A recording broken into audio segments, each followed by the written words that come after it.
Hello, everybody. If you're able to turn your cameras on, we'd love to see you. I want to welcome everyone to the first session of the Reimagine series, A Refuge of Words, Writing Our Way to Growth After Loss. My name is Andrew Engel, and I lead virtual public programs at Reimagine.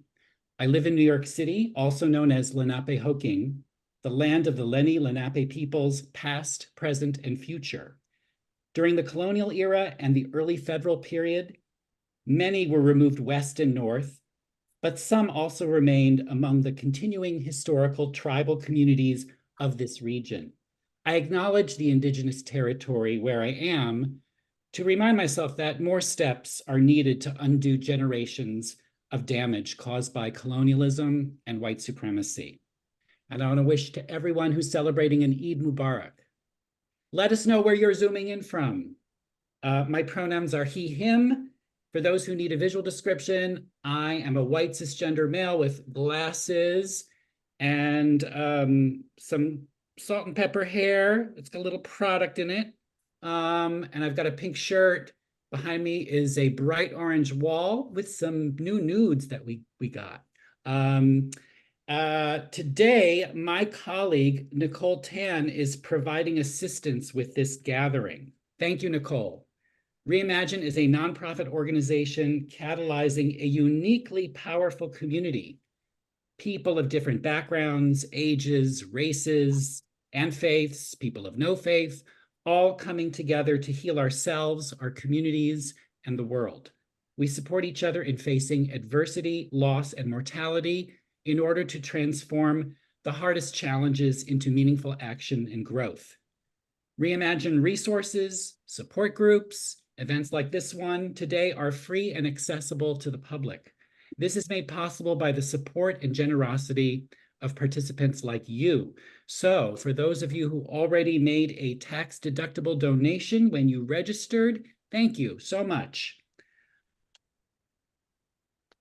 We've been exploring topics, looking at different aspects of loss, grief, and struggle through the lens of post-traumatic growth, which is a body of evidence-based psychological research that has the idea that we all have the potential to emerge stronger after we experience physical and emotional wounds that cause suffering.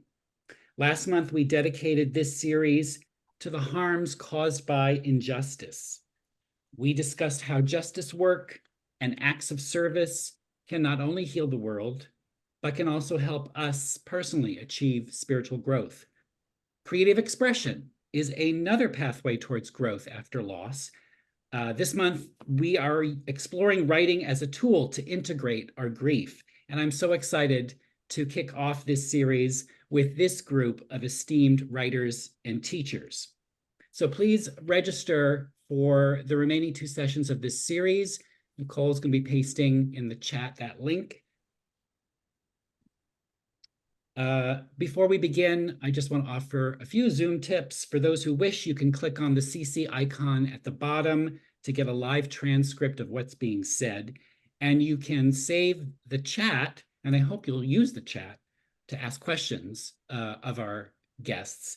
You can click on the 3 dots that are within the chat box and to save that onto your laptop.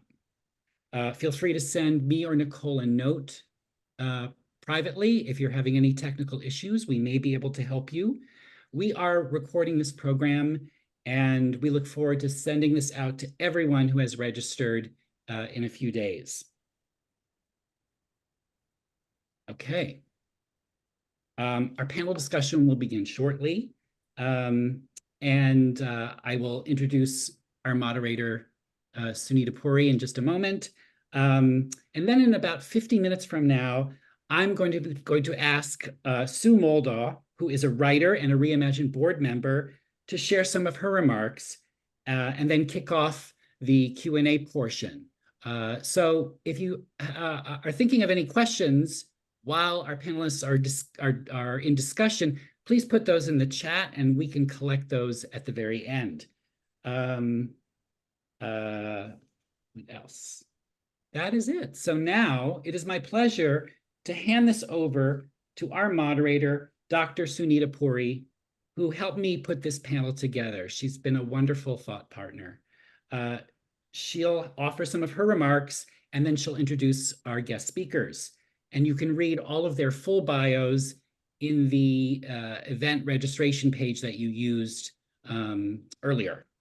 Dr. Sunita Puri is a writer and the program director of the Hospice and Palliative Medicine Fellowship at UMass Chan School of Medicine, where she is also an associate professor.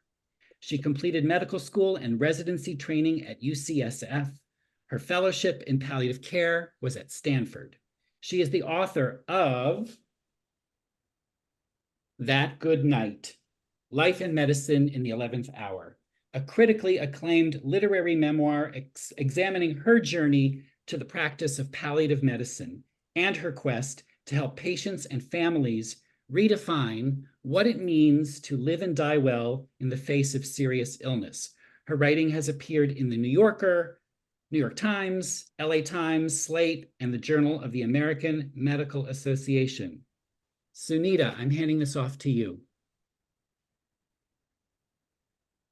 Thank you so much, Andy, and Sue and the whole staff at Reimagine for putting together gatherings like this, which I think are really kind of help us to articulate our common humanity and find a space to be together in an increasingly disconnected world when we're thinking about the very experiences that make us human, the type of suffering that we will all journey through in one form or another throughout this imperfect human life.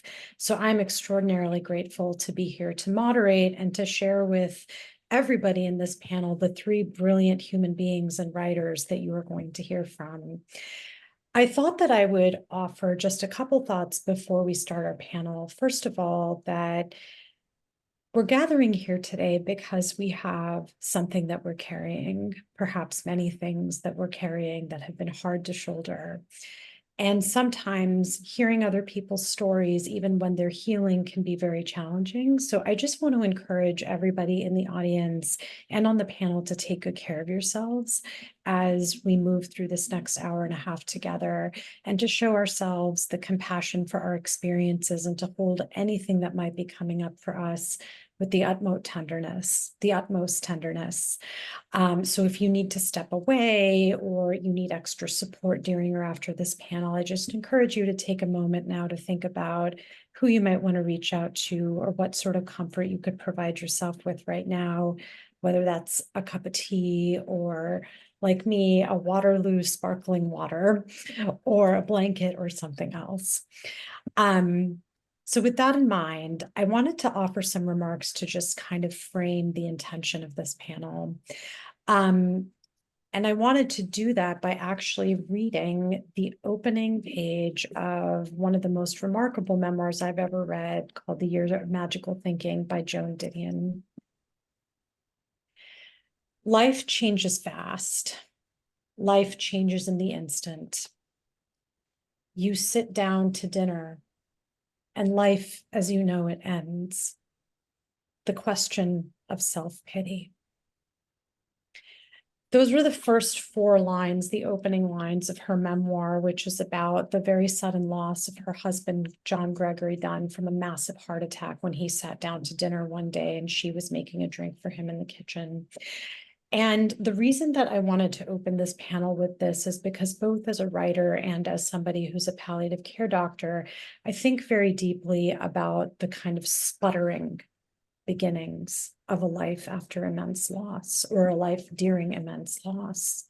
And this brilliant writer, the only things that she could get out when she first started to really contemplate her experience were phrases, not even sentences, just phrases.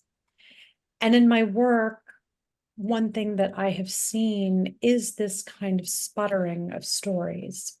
And I have the immense privilege as a palliative care doctor to watch people and their families make sense of and confront or not make sense of illness, the changing body, and the incremental set of losses that accompany getting sick, and the uncertainty, that new uncertain landscape that everybody has to inhabit when their bodies and their lives start to change.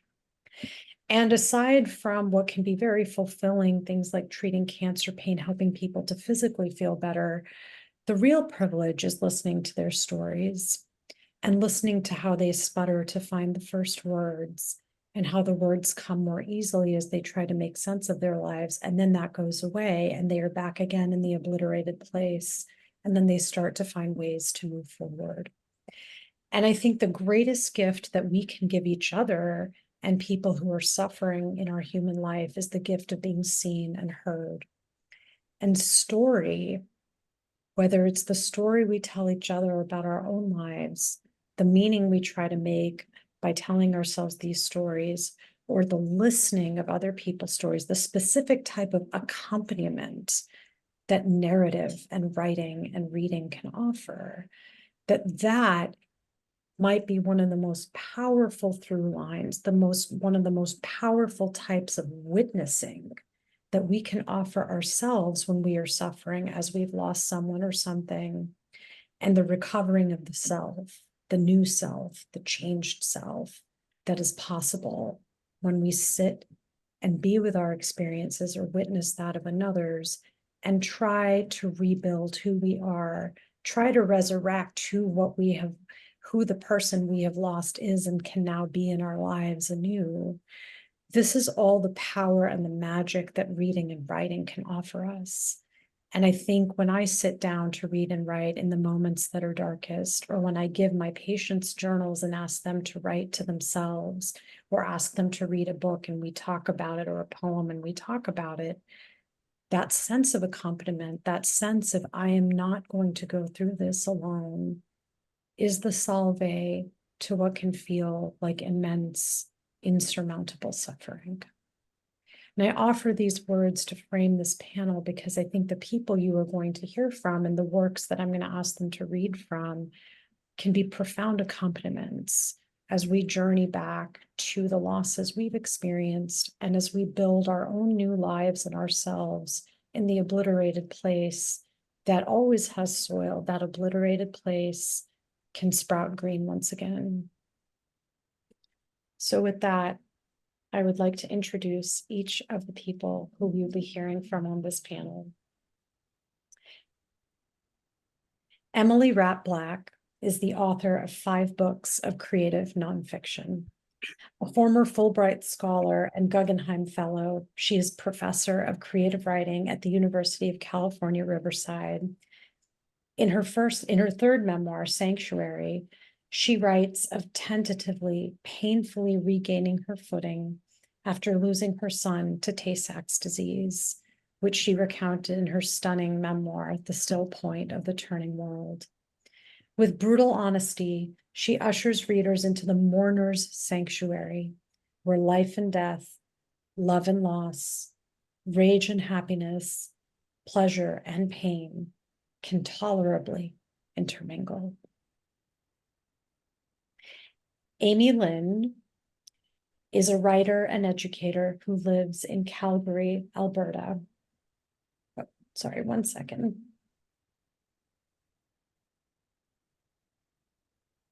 I'm so sorry. My screenshot here is giving me a little trouble.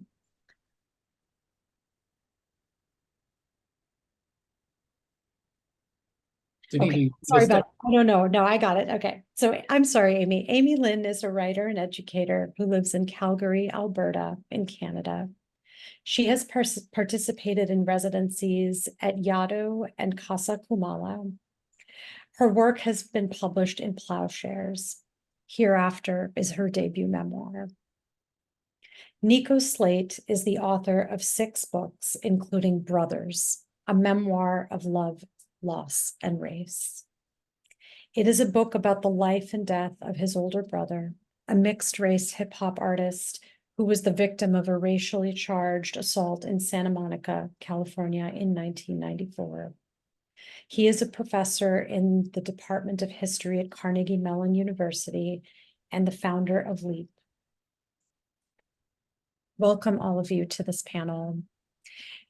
What I wanted to do was actually have each of these wonderful authors read an excerpt of their choosing from their work, after which I will pose some questions. So, Nico, I thought we could start with you reading from Brothers.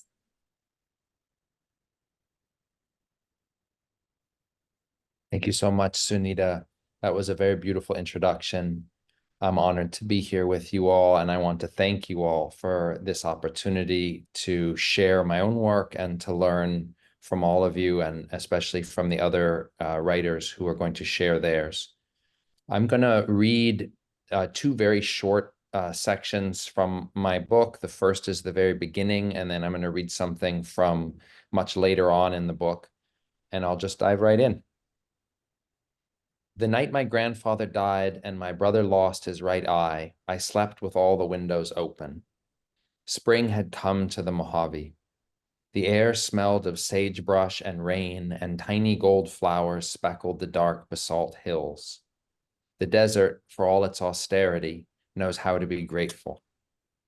Seeing the first buds of spring, our mother would quote Khalil Gibran, quote, "The deeper sorrow carves into your being, the more joy it can contain." Maybe that's why she moved us to the middle of the Mojave, 2 miles off the paved road, between the dunes and the cracked clay of the dry lake. Our mother found beauty in survival. She let me sleep through the first call. Her father had been sick a long time. His death brought tears, but also relief. The second call brought only terror. My brother, Peter Slate, had been assaulted at a nightclub in Santa Monica. He was a large black man dancing with a young white woman, and a group of skinheads attacked him. At least that's how I understood it then. Years later, I found a more complicated story in the police report.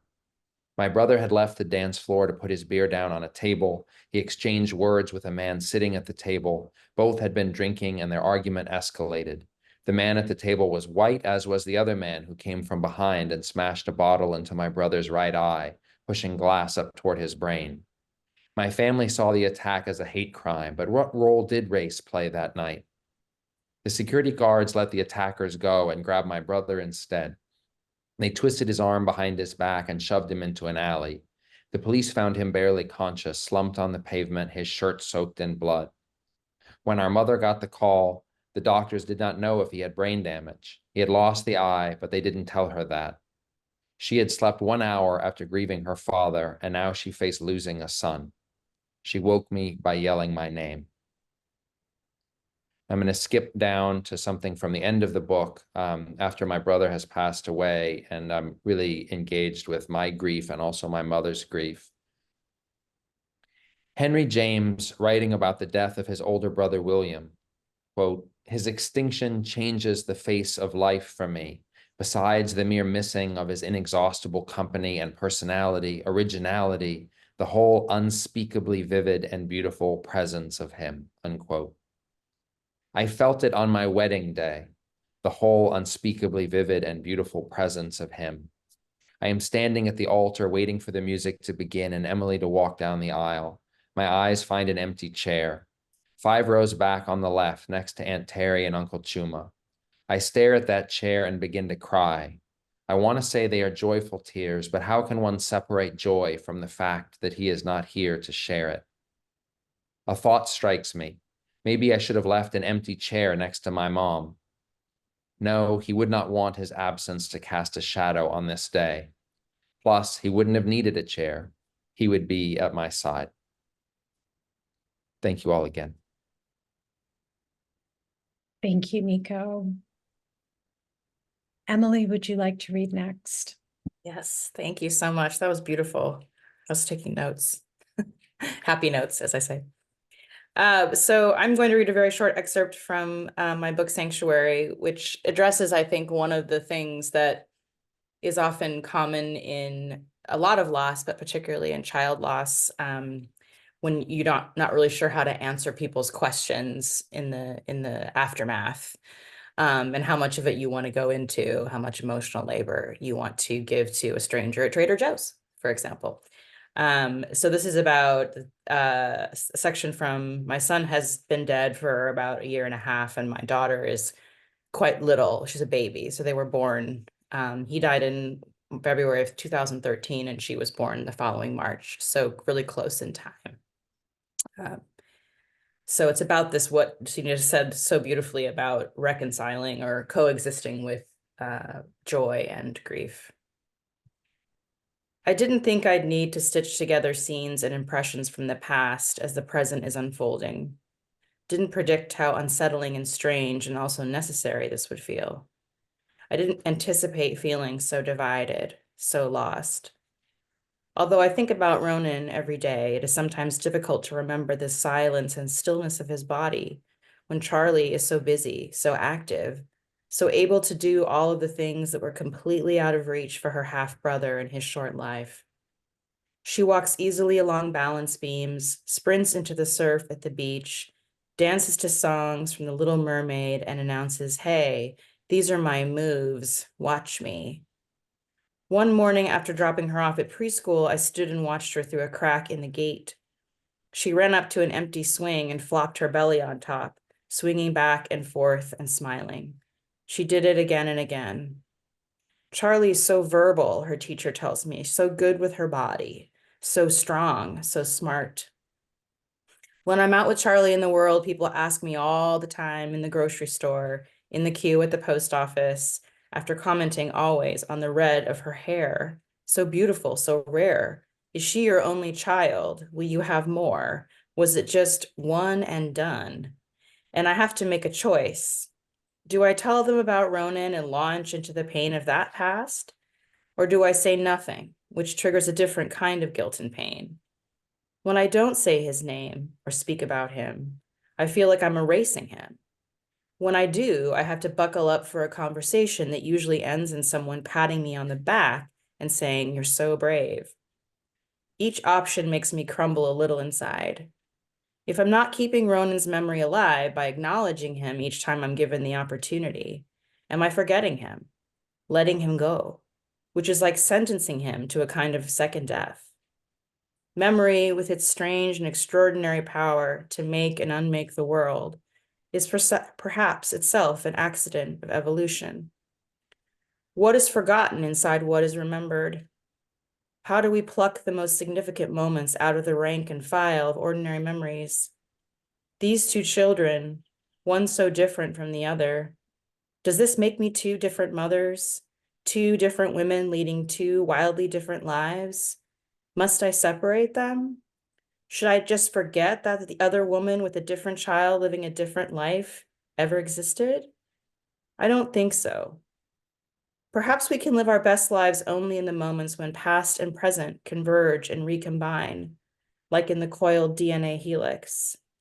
Maybe we live well only when we understand that our lives are always spinning inside chaos, with possibilities both wondrous and catastrophic, moving side by side with even the tiniest revolution. Maybe we have to live all of our lives in all of their pain and joy, all at once and at the same time. What is required for us to do that? Thank you. Thank you, Emily. Amy, will you share with us? Yes, thank you. Such beautiful readings. I'm going to read 2 chapters from my memoir, Hereafter, which is a book that considers the grief that I entered when my husband Curtis died at 32 in August of 2020, and I then became a widow at 31. Chapter 182. During an early hour of the morning, when it is neither night nor day, a bat gets caught in the hallway outside my writing studio. An unscreened window was left open, and I hear it before I see it. The bat's dark wings make a rushing noise, and the creature dips and weaves through the air while I yelp, dodging its blurry movements. This way. I keep waving, I keep saying it to the bat, waving at the still open window. It's this way. My efforts do nothing to calm the bat, which is frantic with fear. And eventually, it is the bat who finds its own path to the window and flies into the blue-black sky, its sharp, dark form, stark against the trees and the stars and the wide open expanse. Later, because of the heat wave, I move a white stand fan into my room. I plug it into the outlet during the evenings when I am finished writing. It hums loudly, and one blade is crooked.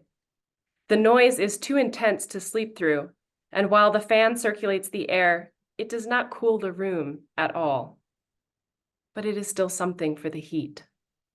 I lie on the bed and let breeze roll over my body. There have been so many things Curtis would have wanted me to tell him. The moments when he would have known joy are the most harrowing for me. He would have laughed when I mentioned trying to talk to the bat. I would have called it pulling a National Geographic, and he would have laughed. I cannot believe how much pain we are asked to bear when we are alive. How, even if there is a way, no one can show us how to live with it. Thank you. Thank you all so much.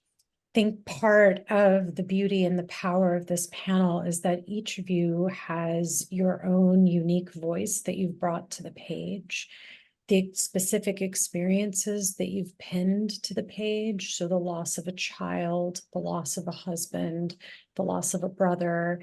And there's a lot of unity and continuity in those experiences, even though the specifics of them differ. And you've all come to the page as artists and writers. And as writers, we have a bevy of things that we can choose to write about. My first question to the panel, and maybe I'll start with you, Emily, is why did you choose to write about the loss of Ronan? Yeah, great question. Sorry, I'm having like a weird runny nose, which is gross. Well, I don't think it was really a choice for me.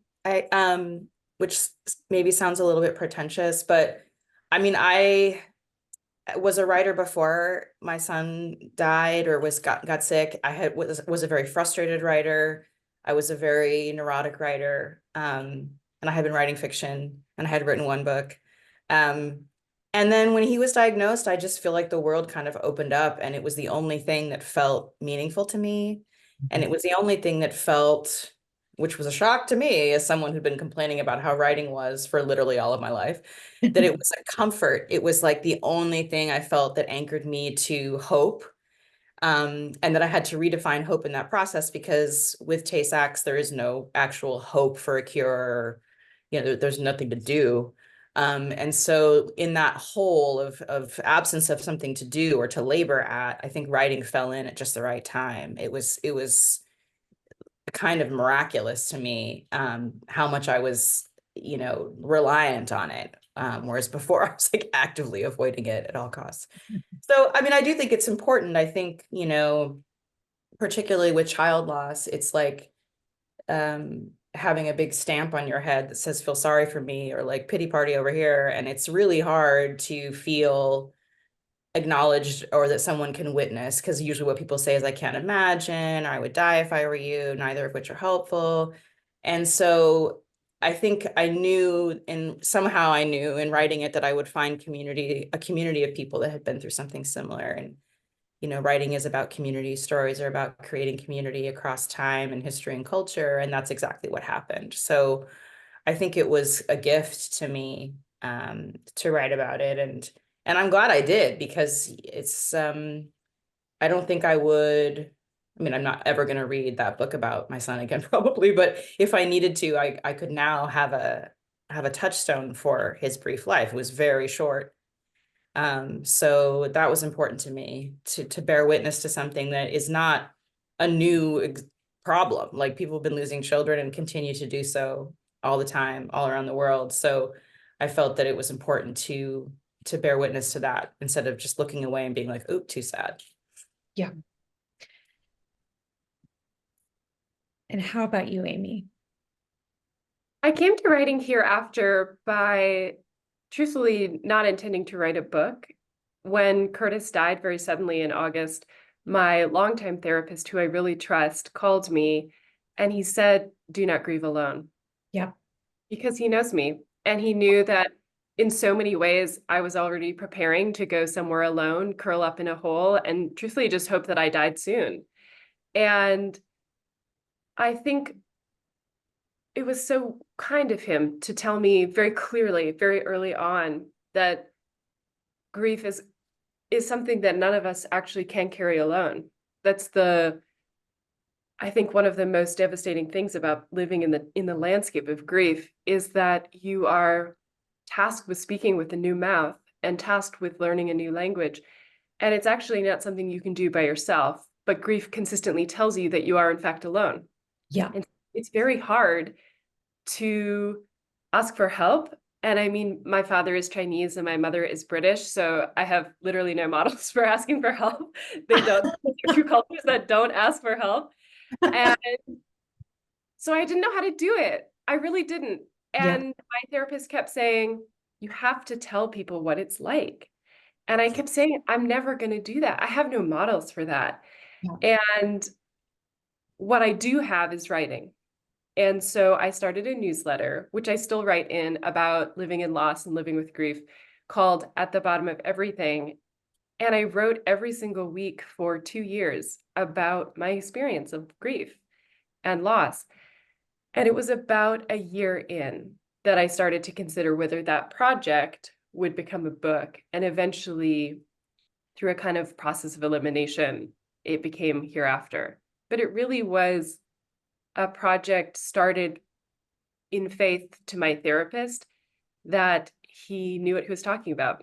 And that's a gift, to trust someone that much when you're in a place where absolutely nothing feels trustworthy, because the entire narrative of my life completely snapped when Curtis died. Yeah. And nothing was trustworthy to me. And I know, and thank you for sharing that, both of you. I wanted to jump into something from your book, Amy, but I know that Nico, I think, has fallen off of Zoom. Andy, I just wanted to see if he might be back soon, because I definitely want to include him in this conversation. Well, look, you just said the perfect words to you, because he just appeared in the waiting room as an 818 number. He's calling in. This was all planned. I just know that I wanted to showcase my powers of summoning. So, Nico, are you back?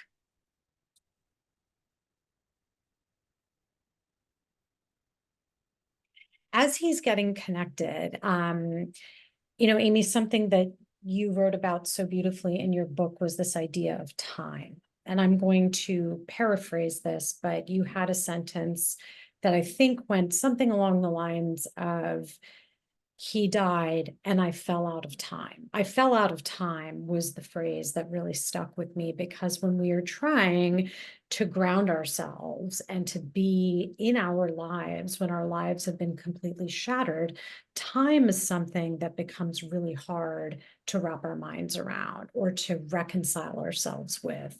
It can become very easy to be like, who am I now at this time, now that my life has shattered? Sometimes in some ways irretrievably, because I have lost this person around whom I have wrapped my existence. And I'm wondering if we can talk about this idea of time and who we become when we've lost everything. And maybe, Emily, why don't you kick us off on that theme? Because I think that's something that I've seen even in my work with patients. A lot of people really struggle with that. Who am I now that I am dying? Who will I be when my time is up? Who will my family be? And now that this has happened, life has been fractured into the before and the after. I love a little conversation about time. I do. I'll say, because I think, the Greeks had 2 words for like everything, but they definitely had 2 for time. And one was Chronos time and one was Kairos time. So Chronos time, meaning like this webinar started at 10:30.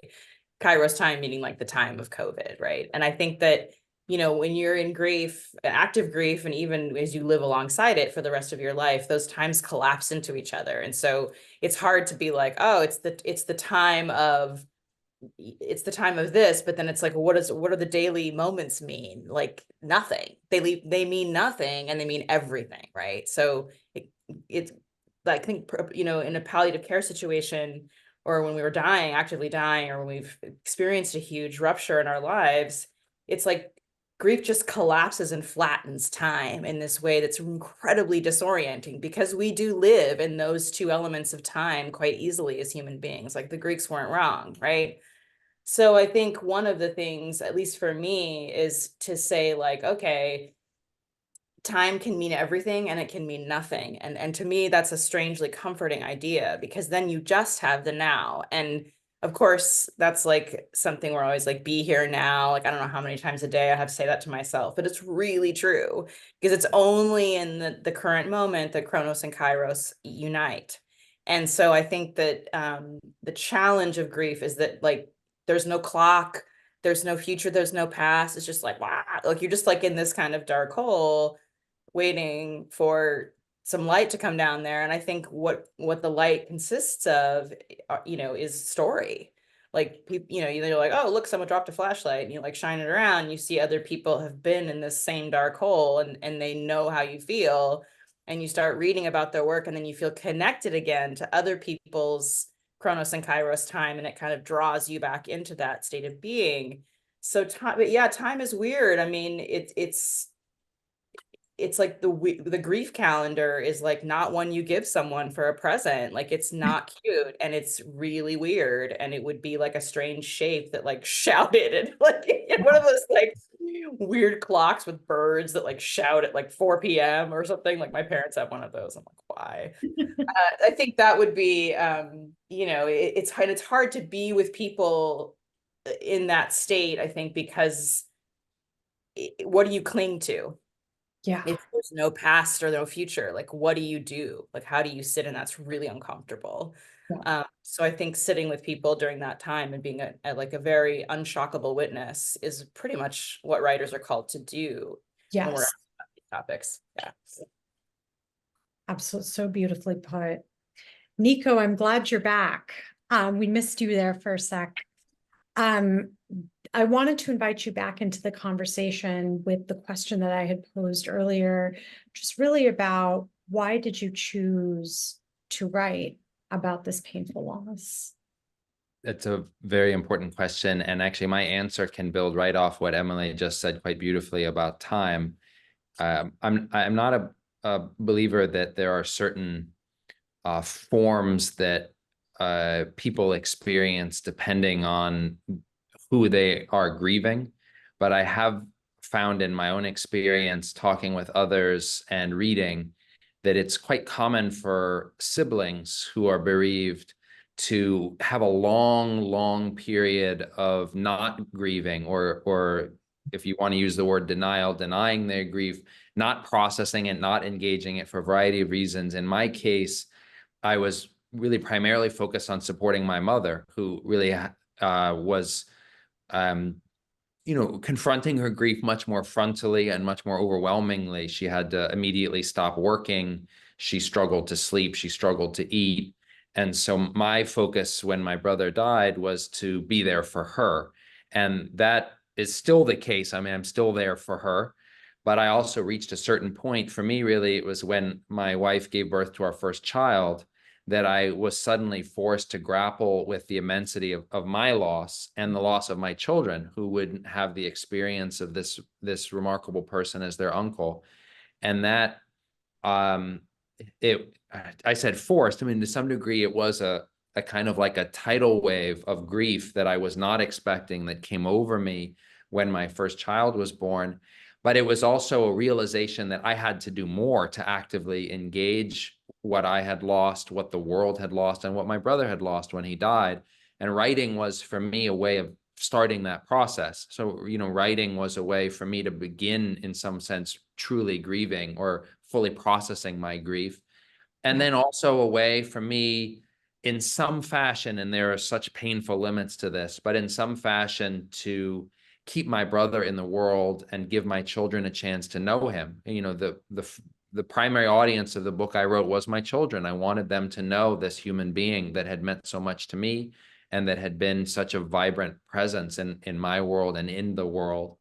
And I wanted to honor his memory, but more so, I wanted to keep him to some degree there for my children. And again, you can't do that fully, right? I mean, writing about someone isn't the same as keeping them alive. And I think part of the process of writing a book of grief is just continually grappling with the limitations of what we can do through writing.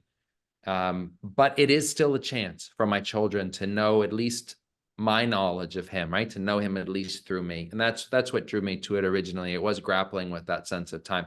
And Emily, I'm so glad you used the word kairos. That we named my first child Kai, in part because my wife and I've always loved that concept, kairos, and because of the way that birth helped shake us all up in terms of our understanding of time. Yeah.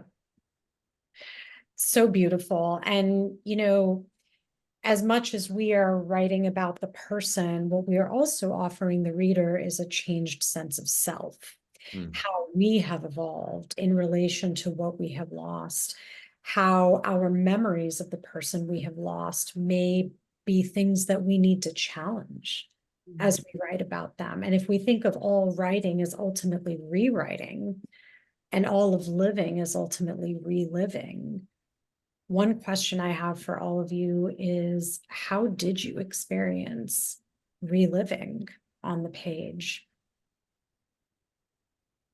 And maybe Amy, we could start with you. Sure. Thank you for such beautiful thoughts about time. It's so interesting to me, especially as all three of us, or all of us actually, and many people on the call I would imagine are also writers, but there's something so odd that happened to me when Curtis died. And I said, as I said in the book, that I fell out of time. And I really feel that all of grief is present tense, that we know emotionally and physiologically when somebody dies that the brain is already trying to catch up to a reality that it cannot comprehend. And that what is past, Curtis and I got married, Curtis and I are starting a life together, Curtis and I are moving, all of that feels as real to you, except that it's not real, because what is real is that Curtis has died and that we are not moving. We are not preparing to build a life together. And there's something so strange about being somebody who creates narrative when you are suddenly a problem of narrative. Grief itself is a problem of narrative. I am a wife who does not have a husband. I am actually not a wife really anymore. You are a brother without a brother. You're a mother without a son. These are all problems of narrative. And I think when you come to the question of how do I continue, or is there a way to continue, particularly when you're a writer, the question is a question of coherence, a question of trying to understand narrative. But how do you do that when time is no longer metabolized in the same way? I will still come around a corner even now, and it's been 3.5 years, and I will look for Curtis. And it is completely alive to me that he would be around the corner, because we know that to the brain, there is still so many neural pathways to that person. The person is very much alive. And so when I think about this idea of who you must learn to be in grief, or who you are asked to be in grief, I think that you must be somebody who begins to learn to live with a pretty brutal awareness of how fragile coherence and how impossible the comfort of time. I really still feel acutely that I live outside of time, partially because I am so far beyond so many of my peers in so many ways. And I will have lived and thought about so many things that many of my peers will not think about for decades, but also may never have to think about. They may never have to navigate some of the particular challenges of being widowed, at 31 years old. And I would say very much that the person that I would be now, or that I have had to create or cohere in the face of a total lack of coherence, is somebody who feels much like time itself. I feel kind of broken in a lot of ways, and that can be awful to bear sometimes, this inability that I feel to participate in basic tasks. And it can also mean broken open. I feel much more tender to the world, and I feel much more open to the realities that the fact that we are of a people that die is what infuses so much of our relationships with meaning. And I feel really aware in a way that I feel people in grief are, which is that if we're lucky enough to love anyone, then we know on some level that we will grieve them. And that grief really is the final form of love. And when you live in that radical knowledge, you move through the world differently, and often to the outside appearance in ways that don't make sense. But to me, of course they don't, because my life doesn't make sense. Time has ceased to make sense for me. Thank you, Amy. That was really beautifully said. And I think, sometimes just to kind of capture what you were saying, when I'm sitting with patients and somebody is dying, we talk a lot about how the cost of love is loss. And the price we pay for loving somebody really deeply is the grief that goes when we lose them. So I think so much of what you just said about the kind of unstitching ourselves from linearity, from a story, from the ideas that we have about a narrative is such an important part of moving through loss and grief. And then maybe coming out on the other side, realizing that the fantasy of the linear story, the fantasy of a linear life is just that perhaps it is the very nature of story to be broken. That's what makes it authentic. Emily, I wonder if you might weigh in.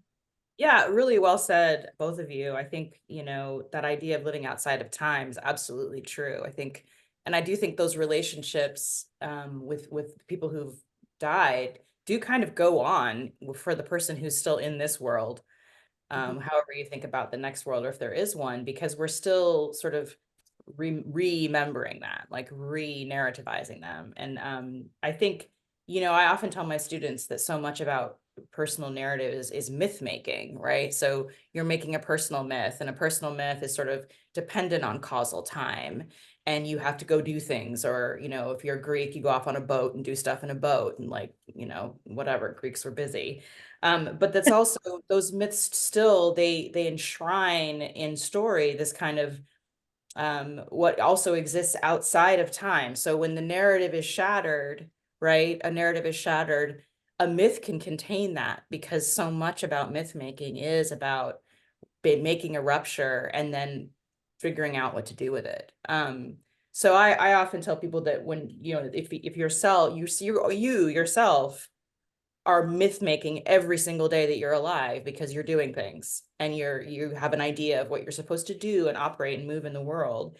And when that's shattered, part of you is, I think, kind of over in a planet that not many people have visited, and you're on your own a little bit. And I do think that does make you move through the world absolutely differently. It opens up this channel of communication and empathy, and it also closes down something else. Like, you kind of can't have one without the other. But I also think too, what's powerful about grief memoirs, whether or not you've experienced some big loss or haven't yet, or don't want to, too bad, you will. But is that, that we don't write memoir, we don't write narrative to understand ourselves as writers as much as we do to help the reader understand themselves. And so the task of a writer is to show that mirror, not to ourselves so much, that's the first stage, but to show it to someone else and be like, do you see your humanity in my humanity? And that connection, to me, is more than just an ethical connection. It's a moral connection. It's like, it's the balm for the moral distress that comes with grief, and that comes from being in a skin suit in this world at this time or ever, right? That's what solves the moral distress, even if it's just for a moment. So I think that's, sorry, I'm talking about the Greeks so much, but they got a few things right. I mean, maybe not the fashion, but but they did have a lot of interesting things to say, and they are responsible for how we understand myth, whether or not we know it or not.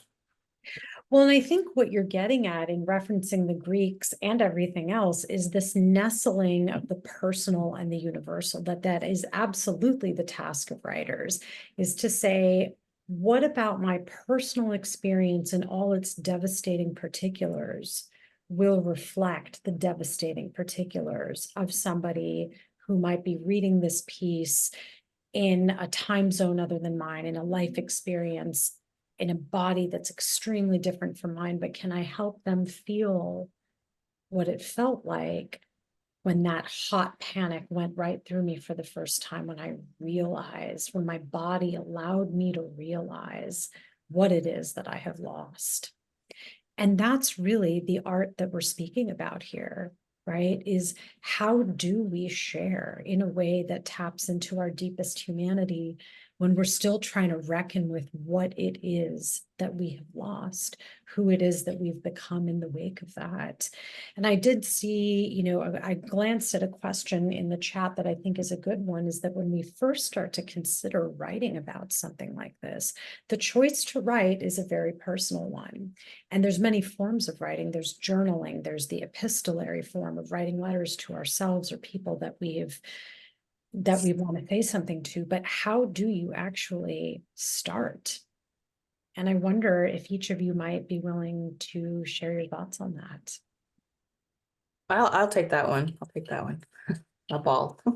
I mean, I think the first thing to do is to not overthink and to not care if anyone reads it, to not care what it sounds like. I know that sounds bonkers, but I think one of the biggest problems for writers and what sometimes grief can clear away is self-doubt. Yes. And being worried about what other people think of your writing, or by extension of you. So if you think of it as like, what can I do to serve this story, and by extension serve the world and make a difference and help people want to be in the world one more day, then I don't have time to worry and get stuck up in my ego about what the first draft is going to look like. I'm just going to sit down and I'm going to get some words on the page, and I'm going to keep coming back. Yeah. And I'm not going to worry about where it goes or what it sounds like right now. Yeah. It's the thing that stops most people. Who cares? I can't do it. I'm not good enough. Those are all ego questions or ego, worries. But this, in service of a story, is a higher purpose. And so if you can tap into that, you don't care so much anymore, right? Yeah. Absolutely. I can build on that by echoing what Emily just said and saying that in retrospect, it's quite striking to me just how much the book changed over time. And I think realizing that that's going to happen, that the book will change, can be quite freeing, because it can leave you more room to experiment, knowing that not everything you experiment is going to end up sticking. In my case, I first approached this book as an academic historian. Okay, super. I'll be there in a little while. Thank you. Bye-bye. I think for me, when I first started, I approached it as an academic historian, planning to write, without myself in the story, a book about my brother and his life, the way that academics are told to keep themselves out of the book. And the feedback I got overwhelmingly from the people I shared the book with at the outset, including my wife, who's herself a creative writer, was that no, that you have to be in the story. If you're going to be a compelling narrator, you have to bring yourself in. You have to do so honestly and openly.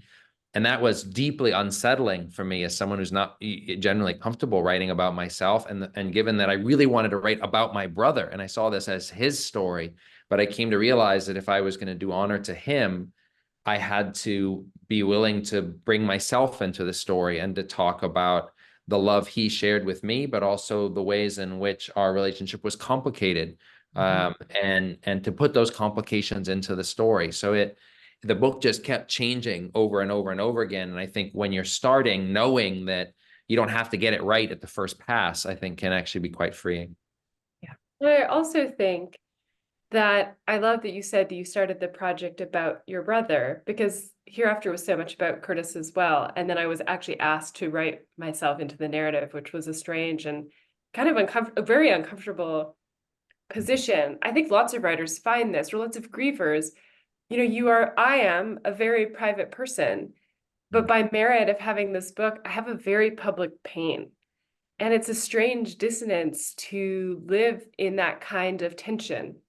But I think when you start writing about grief, or if you feel called to write about grief, I'm actually teaching in June a class about this. And so this is a little bit what I say when I teach it, but it still holds true, which is I will tell people if they feel lost and grief is so all over the place that you often don't know where to start, that I encourage people to begin where all of us begin when we're writing about the beloved, which is with the actual person themselves, with the granularity of who they are. That's really, for most of us, what brings us to the page is a desire to really concretize the ephemeral sense of a universe of a person that we know that is no longer here. And the best way into any of the work when we're starting is to start with those things. I encourage people always to focus in almost miniature attention on who they're writing about. What did they like to drink? You know, Curtis loved to drink these tiny yogurt drinks, which I found disgusting. I would like gag when he would drink them. And I have such a clear memory of him licking the foil and all of the little bottles in the recycling bin that stank of yogurt. And that's really the portal where lots of us should begin. The moments about our beloved ones that we feel so intensely, whether it's disgust or shame or great love or confusion, but to start incredibly small. Because I think, to what you were saying, Emily, this fear of, well, do I have anything meaningful to say, stops everybody from really saying the most meaningful thing, which is that you know the finest details about the people that you love. And all of us understand that. The more specific someone is to us, the more all of us love them. And the more meaningful you have, the more meaningful things you have to say about a person, the more meaningful they are. And so I always tell writers, I saw a question in the chat about feeling unsure where to start at those memories that really live in the body, and to not worry about what you have to say. You know what you have to say. You're here to talk about the person that's gone. I love what you said about living in the body. Like, I'm always asking my students, they get so annoyed. I'm like, how does this feel in your body? And they're like, I don't know. And I'm like, we'll figure it out, because that's where we want to be. We want to experience things through the lens that you've created. And I also say too, I mean, I am not a private person for a lot of different reasons, but I find, and this is for anyone who's worried about this, and I think what you both said was so compelling. I think it's true. I'm always pushing my writers. I'm like, where are you? And they're like, I'm over here, you know, is that for me, memoir is actually a massive privacy firewall, because I think I've decided what to put in the story. So I feel like I have power, and so much of what grief is about is unspeakable. There's no words for it. It's just like a howl into the universe. And so if someone's like, oh, wow, how was that for you? And I'm like, wow, we're in the elevator, this is awkward. Like, I don't really want to talk to you about my dead son and how he died and his life in an elevator. So I'll just say, oh, I wrote a book and you can read that. And the conversation sort of stops. It insulates me from the emotional labor that grief requires. And so I feel like when I craft that book, that I can give it over and not have to share as much about maybe how I feel now or my sort of my rumbling thoughts. It's not as raw. It's like, well, I made art and that's all I made. You don't have more access to what's happening now inside of me.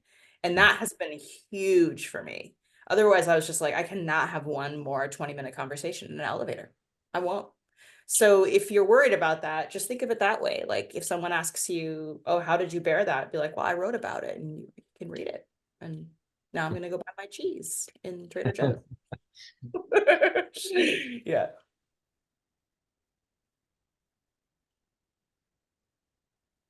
Sunita, I think you're muted. Thank you. Yes. Yeah, come back. So I think, just to kind of summarize, I think what everybody is saying here is so profound. And if I might reflect back some of what I'm hearing for the audience, I think because we live our lives in our bodies and we live relationships in our bodies can guide us really strongly about what we feel, how we experience it, how to relate it. When you write a sentence on the page, think about how you feel in your body looking at that sentence, right? That can really be a guide for us. In our society, we're very disconnected from our bodies, but experience is embodied. And so remembering that really powerful take-home point from what everybody is saying here, I think is really, really, really important. And, you know, I think before we hand it off to Sue for her remarks prior to the more formal Q&A, Emily, all of your talk about the Greeks made me think about a Roman. And that Roman is Marcus Aurelius, one of the Stoics, who I want to offer this up to those who are trying to get started. Number one, if you feel a story pushing against your bones, then you were meant to tell that story. And that too is your body insisting on something that it must release. But number two, there's 2 lines from the Meditations. When we're thinking about doing the impossible or feeling like something so huge has happened to us and that's not insurmountable, I wanted to offer these 2 lines to folks. The impediment to action advances action. That which stands in the way becomes the way. Everything that you think you cannot do when you're sitting down in the face of unspeakable loss will be your way through. And those are 2 lines I have here in my writing office for anybody who might find that of any use at all, in addition to everything far more powerful and profound that everyone else on the panel has said. So thank you all so much. And I'm going to hand it off to Andy and Sue. Thank you, Sunita. And thank you, Emily and Nico and Amy. We'll get back to you soon. I want to take this opportunity to hear some words from Sue Moldaw, who is a writer, a chaplain, a spiritual director, and a beloved Reimagine board member. She trained and worked as a chaplain intern at California Pacific Medical Center in San Francisco, where she received the ACE Award for Excellence in Service. Sue worked as Congregation Emmanuel's first lay Jewish chaplain, and that's in San Francisco. She volunteered at the Jewish Home as a spiritual care partner and with the COVID Grief Network. And by the way, Reimagine has now absorbed a monthly COVID grief gathering for those who need support that's specific to COVID loss. So please check out our schedule for that. Sue's writing has been published in literary journals and in anthologies and other publications. Sue, thank you so much for offering these words to us. Thank you, Andy, and thank you to Emily and Amy and Nico and Sunita. I think to read each of your books, both some of you have said you're private people, and one of you has said that you're not a private person, but in your different ways, you opened each of your readers into your very personal world of love and grief, and it was a privilege to read your work, and it felt like a sacred act of witnessing, and I think that love, there was love on every page, and you talked about fear, and you talked about how fear opened you to the world and changed you as well. And I think that when I think about your work as writers, I think one question that comes up, and maybe this would be a good way to start the question and answer session, is that each of your books speaks to the power, the personal sense of agency that you that was inspired through creative work. And I wondered if you could talk to us more, any of you, about that sense of agency, how writing helped you find, as you said, who am I now in the face of these unspeakable losses. So that's a question for all of you, and to start the question and answer. I think for myself, I found grief to be so totalizing in my experience. It really, I would often say to my grief therapist that I felt like grief had colonized my life. Everything about it was consumed by grief. And there was no place for me to go in my living that allowed me to hold grief in any way. I felt grasped by grief, and there was no way for me to get even a small hand on it. And writing was the only place that I was able to meet with grief in a way that I did not feel consumed and defined by it. And language, by pushing my fleshly experience through the vessel of language, was one of the only ways that I felt that I could get a hand, perhaps even in the other hand of grief, that I felt that we could talk back to each other. And it remains a place. I hope that the book is a place not only for others to meet with their own pain, but it's a place that I met with mine. And I met in a territory and a landscape where I felt like I could move even a small fraction through the vastness. I felt like when Curtis died, I started screaming internally and I never stopped. And writing was a place where I could get a little bit of a break from the eternal screaming and say something back. And I'm really grateful for that incredibly small but very powerful sense of agency that writing gave me. I would be really curious to hear if that's been others' experience or if it's been different. That's so well said. I mean, I think I always, my image was basically like on one of those rock cliffs with like a fingernail and a tiny little bit just sort of barely hanging on. And I think that it was that, and it also, I think the agency, two things about that. I think for me, the agency was like having to ask for help and sending out a bat signal, and then being really like supported by what came back. Speaking of bats, no bats came back, but people showed up, which was amazing. And I mean, I think the other thing about, you know, agency is that writing allows you to have control of something, right? I mean, that's what what you're saying in a much more eloquent way. And I have an exercise I often do with students called Grief City, where I like, okay, look at your grief today. Look at the landscape of your grief, to use your word, or the territory. What's going on in there today? Like, what buildings are there? Who do you see? Like, what's the weather like? And that, knowing that can change all the time, but that you inhabit it and you create it. It's like, I know I don't do Legos, but like, it's like, you know, you create this universe or something that you're able to walk through or move through, and it can change, and you are the architect of that. I think it's really important. It's sometimes the only thing that keeps the screaming away, and that's absolutely true.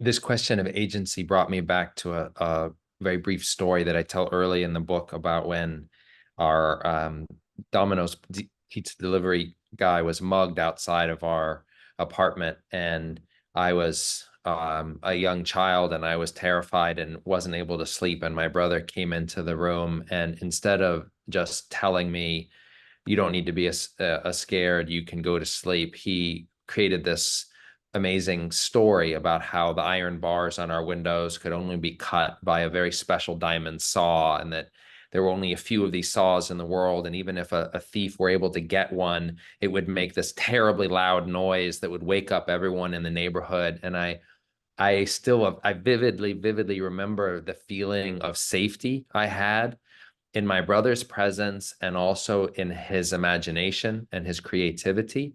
And I think that as writers, we're doing something similar in that we're using our imagination and our creativity to not just help ourselves find some agency through the process of grief, but hopefully also help the reader as well. And I think for me, the most meaningful part of the process has been when I've gotten short notes from people who've read the book that have said that it connects in some way to them and helps them better process their own grief, or engage it, or brought back their own memories of things that they experienced with the person that they have lost that they still love. So agency can be about us liberating ourselves, and it can also be about us connecting with others. And I think the act of creativity and imagination can often open the door to us to find a way through our grief to a place where we're able to connect better with ourselves and also with others.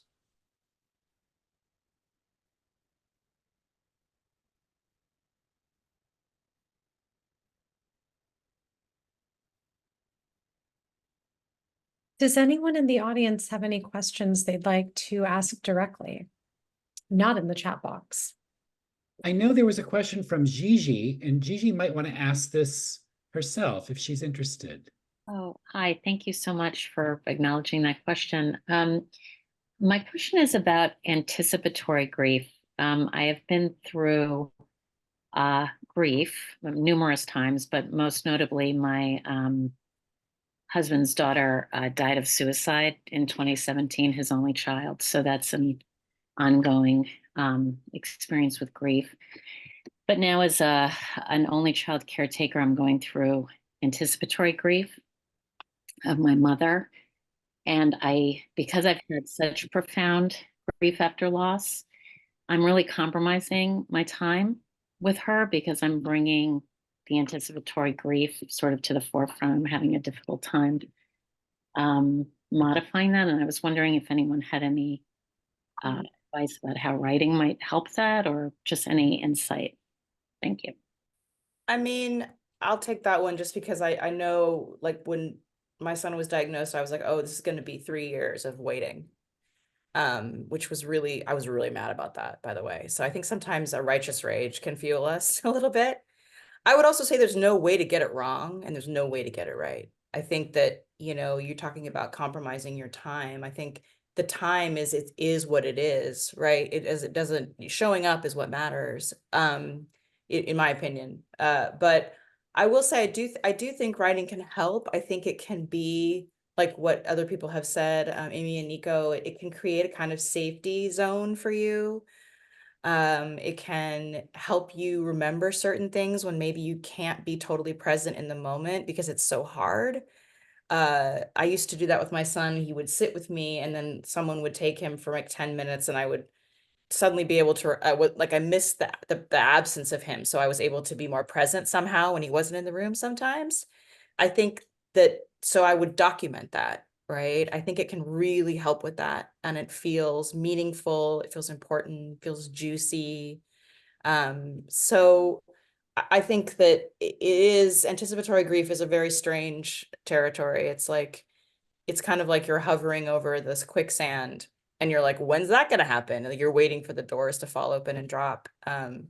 Like, when's the shoe going to go? And it's incredibly, it really jacks up your nervous system in a huge way. And I think that's another thing that I learned too late, was just how to calm down in those moments. And I'm not very good at being calm in general, but I was certainly not then. And it taught me a lot. I could have learned that a different way. Thanks very much. But I just think there's no way to do it wrong or right. I think there's only the way you do it. And that people that tell you otherwise are wrong. So I mean, you got to do what you feels right to you, you know, and if writing helps, great. And if it doesn't, wait. I would echo that, and also just add, Gigi, I'm in a similar position with you know, walking with my mother as her own health deteriorates. And in our case, it's almost like we're re-engaging the loss of my brother. Anticipatory grief, it gets bound up with grief for those who have already died, and it can sometimes feel actually quite freeing, because I feel like my mom and I, having gone through the death of my brother, are very comfortable talking about death and talking about grief and talking about loss. But sometimes I also don't like how easy or comfortable that can become. And I don't want my mother to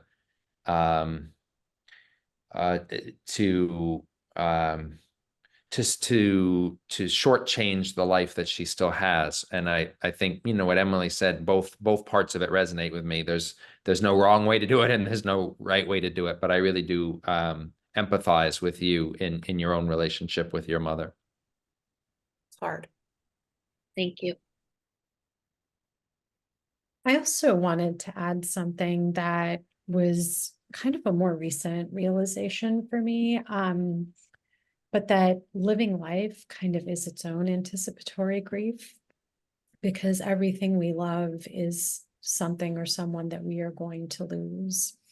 And so finding a way to walk not only with the anticipation of grief, but the presence of all the reasons we will grieve that loss, all the joy and the meaning and everything that comes along with that person or that experience, can be the counterbalance to some of the intense waves of grief that kind of have this very strong undertow.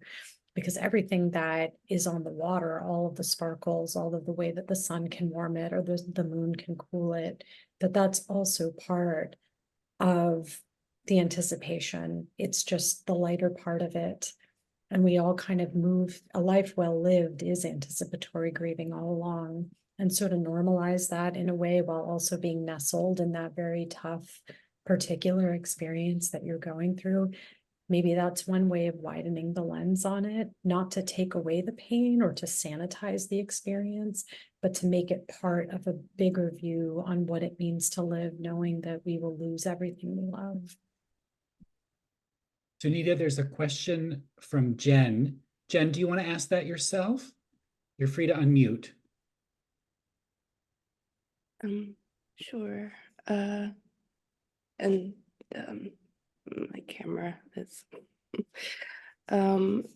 yeah,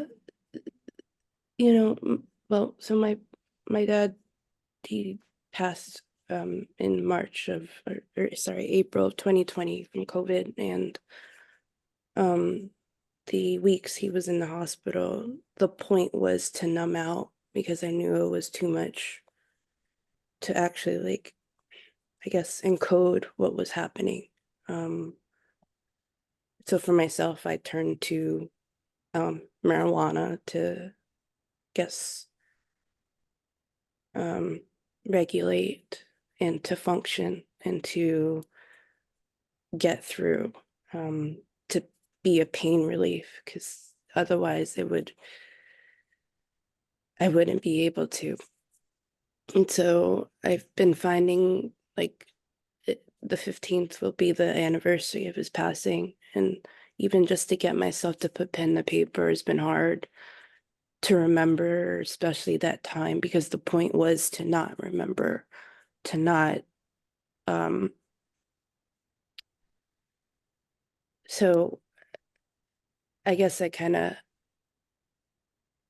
want to know how do you all talk about those mundane, blank kind of moments where, what do you say about them? I think you just said it. I mean, I feel like what you just described is so familiar and resonant to me and so human. To not want to go there, to numb, to use what, I mean, I won't go into it here, but I mean, I definitely was trying to not think a lot when my son was still living and suffering actively. I mean, I couldn't stand it. And I would, I'd call my friend in the morning. I'd be like, I got a story for you. And she's like, sounds like you were just being a human. Sounds like you're just trying to survive. And so I would start there. I mean, I think part of, you might just start by, and this is something I often tell my students, go outside and go for a walk and just record, not on a piece of paper, but just look at what you see. Look at things, like, and wonder about them. Like, who's that person on the street? What are they doing? Not judging, not like sitting on the porch and judging, like people that drive by, like, right, the whole farm porch from the Midwest. My parents are masters at that, like watching people go by and judging. That's not what I mean. I mean, go out and just experience the world and come back and write about that. Because the mundane, or what you witness in the world that looks often really boring or silly, you'll start to see that you're spinning a story from it. It's like you start to spin it, even if you don't know this person that crossed the street and was like talking on their cell phone, or a dog that looked like it was really old, or kids on the street. That's a place to start, because it's not about you so much, it's about the world. And it's about the mundane details and bringing those to life. And that might help. It's helped some of my students. And I think too, it's important to realize, I think we all do this experientially, but to understand that the numbing or the sort of stunned portions of grief that all of us will come in and out of in our experience of it is very much a part of the rhythm of grief. And to make space for that alongside space to engage with it is a kind of process that will ultimately allow us to tend to our grief. And I think where the numbing, or even the active portions of confronting grief very directly, become obliterating, or they seem to break language in a way that we don't even know where to start, becomes when those different aspects of grief start to seep into all of the days of grief. I think that there is a danger, certainly, to always seeking out the numb space, because you will absolutely begin to lose the language that you find when you're in those very activated, very intense parts of grief. And I think finding a balance of them. Okay, today is a more numb day, but then also ritualizing and putting in place a day, maybe a Monday or a Sunday, where you actively confront the grief and you seek to move away from the numbing, whether it's through listening to music, or as Emily was saying, you go outside into the world, you look at photographs, or you move into a grieving space. Often that transition, even just the juxtaposition of those two states of being, will prompt some kind of mental discourse as you grapple with what comes up. And equally as important as the numbing to get things done and move through your days, especially the early ones, is also coming back to the place of pain and to being able to see it and look at it in its eyes. Because if you don't do that, I think that it becomes very hard later on to confront it as clearly and to name it as boldly. And then you end up carrying a deeply ossified weight that will always affect you in a way that you can't always go back to.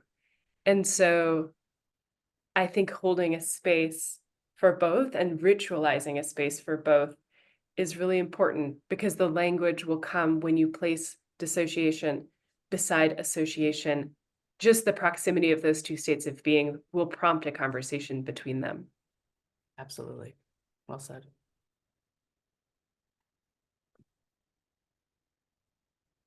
I have a question.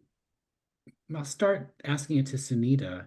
I'm thinking a lot about cultural bereavement. And this is something that comes up within our group of Reimagine collaborators who host events on our platform. I'm thinking about the specific losses and the compounded losses of people, particularly people from immigrant families, people of color. And I'm sure this is from your own family's experience, and this is the experience for the patients that you tend to.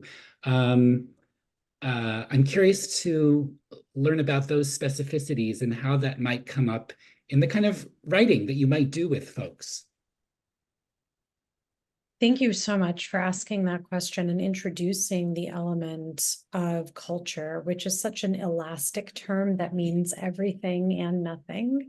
And it kind of fits right into this space of grief and loss where the language isn't easily available to us. And I think that translates also when we think about culture and what it means to grieve in culturally specific ways, what it means to move around the world in culturally specific ways. I mean, I can tell you, I have conversations multiple times every day with families and patients about what their lives mean and what they hope for. And I can't have those conversations well in my own native language because so many of those concepts don't translate across cultural divides or ways of thinking about speech and silence when it comes to things that are very personal, like suffering or mourning. And so when I offer writing as a tool to my patients and their families, usually it comes when I've gotten to a point where I get to know them a little bit in terms of how they relate to and experience emotion, or how they relate to and experience their body. The silences I notice in our conversations, what are the hard things for them to say? What are the moments where I might be able to get in and I'll ask things like, I'll ask people, tell me what it feels like in your body when we have these conversations. Where are you feeling? Like, what does the silence feel like to you? And that's something that I actually can translate across different, at least the languages that I know and speak with people. And the other thing I always try to tell people when we're thinking about really metabolizing or falling into the hard place is you are the person that has seen yourself through this life, right? You know your life and your feelings and the experience of your body better than anybody. What might it be like to talk to yourself on the page, right?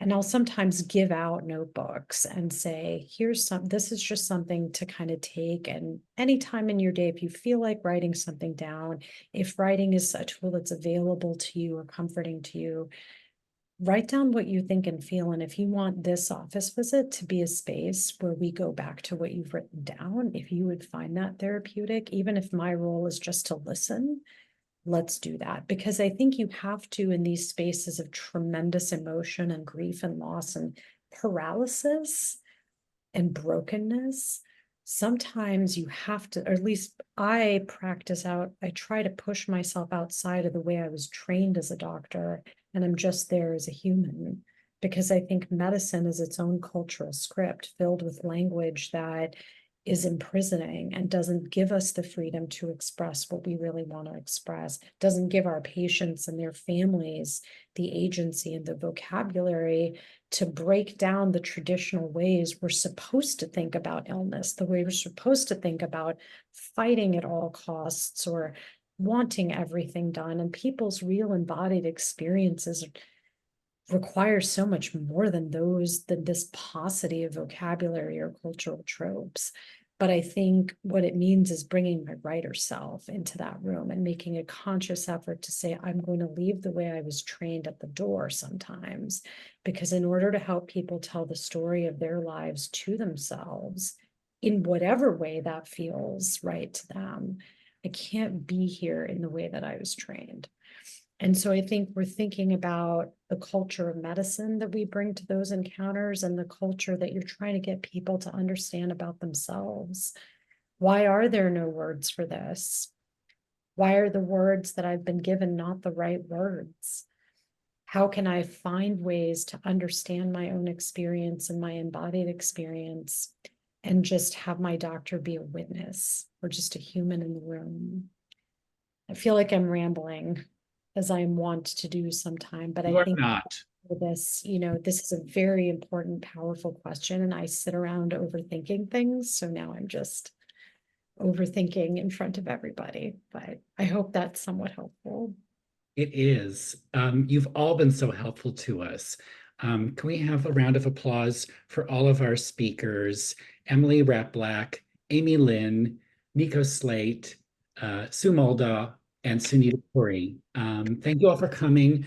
There was a question about how can we do more writing together as a group? Well, come next Wednesday. We're going to be doing an event with an artist named Nicolás Dumit Esteves Raful Espejo Ovalles. I call him Nicolás. You can too. He's inviting all of us to use old-fashioned letter writing as a channel to heal, remember, and gather parts of ourselves that may have been relegated to oblivion. It's intended for those grieving the loss of a person. In addition to writing, you'll all have the opportunity to do some somatic practices too, some gentle movement to appreciate the beauty of the everyday. So I hope you'll register for that and come to the next session after that. You'll get a recording. I hope to see you all next Wednesday. And I wish everyone a beautiful end to your week. And we hope to see you soon at Reimagine. Thank you all.